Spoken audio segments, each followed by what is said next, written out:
एक समय की बात है, एक गांव में बहुत ही लालची औरत रूपमणी रहा करती थी। उसकी दो बेटियां थीं। एक बेटी का नाम इमली और दूसरी बेटी का नाम गुड़िया था। इमली बहुत ही समझदार और गुड़िया बहुत ही आलसी घमंडी लड़की थी।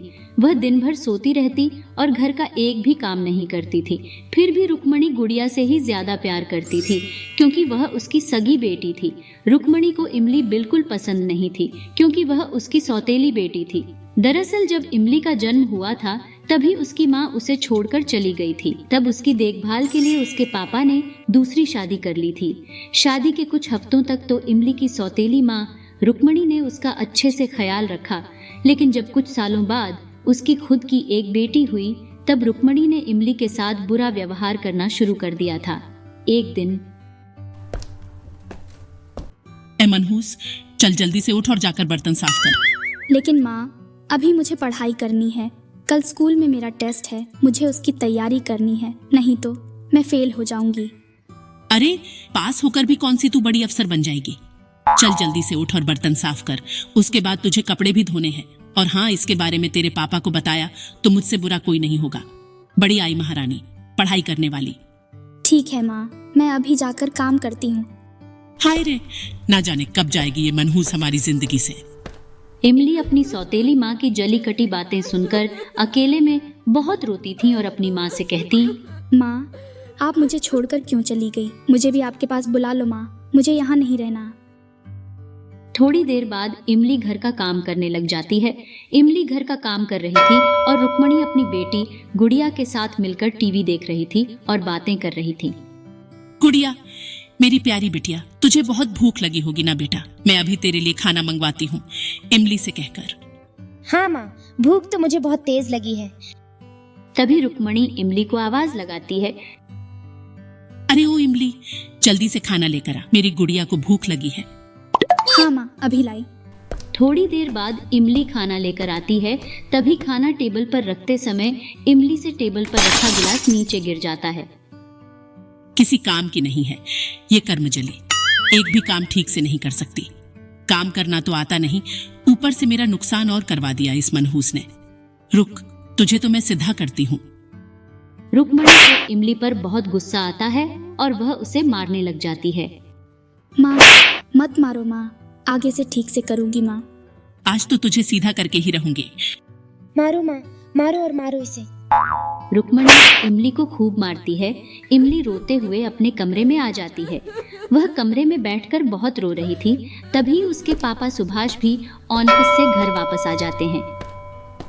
इमली कहाँ हो बिटिया, कहाँ हो?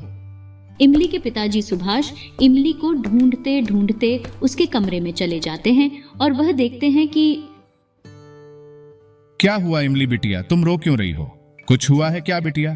किसी ने कुछ कहा है क्या? सुभाष इमली से उसकी परेशानी पूछ रहा था। तभी इमली की सौतेली माँ रुक्मणी वहां आ जाती है और कहने लगती है, कुछ नहीं, वो तो इमली और गुड़िया खेल रहे थे, तभी इमली को थोड़ी सी चोट आ गई थी। कोई बात नहीं बेटा, खेल खेल में तो चोट लगती ही रहती है, ठीक हो जाएगी, तुम रोना बंद करो। रुक्मणी इमली के पापा सुभाष के सामने तो इमली से प्यार से पेश आती थी और इमली भी डर के कारण अपने पापा से अपनी सौतेली माँ की शिकायत नहीं करती। लेकिन इमली के पापा वहाँ से चले जाते हैं। तब, अगर तूने तेरे पापा से कुछ भी शिकायत की मेरी इमली, तो मुझसे बुरा कोई नहीं होगा, देख लेना। इमली अपनी सौतेली माँ से बहुत डरती थी, इसलिए वह अपने पापा से कुछ नहीं कह सकती थी। इमली चुपचाप अपनी सौतेली माँ की जली कटी बातें सुनती रहती और घर का सारा काम करती थी। ऐसे ही समय अपनी गति से गुजर रहा था। एक दिन शाम को इमली जब घर का काम कर रही थी, तभी उसके पापा वहां आ जाते हैं और उसे काम करते देख लेते हैं।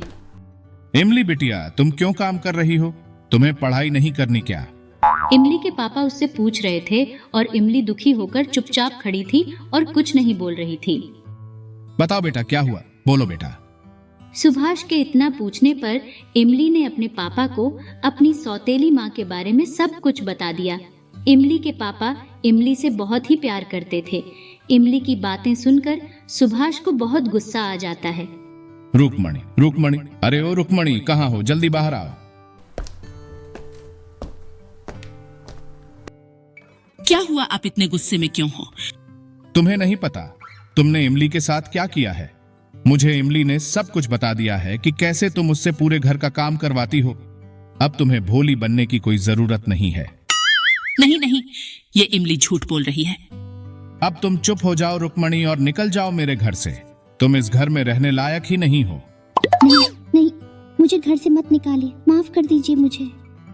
रुक्मणी सुभाष के पैरों में गिरकर माफी मांगती है, लेकिन सुभाष उसे माफ करने को राजी ही नहीं था। उसे बहुत गुस्सा आ रहा था।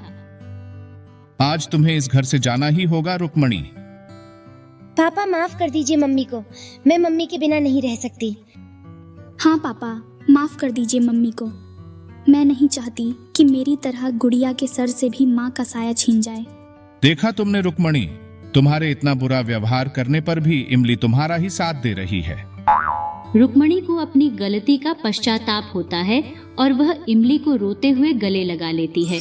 अब रुक्मणी को अपनी गलती का एहसास था।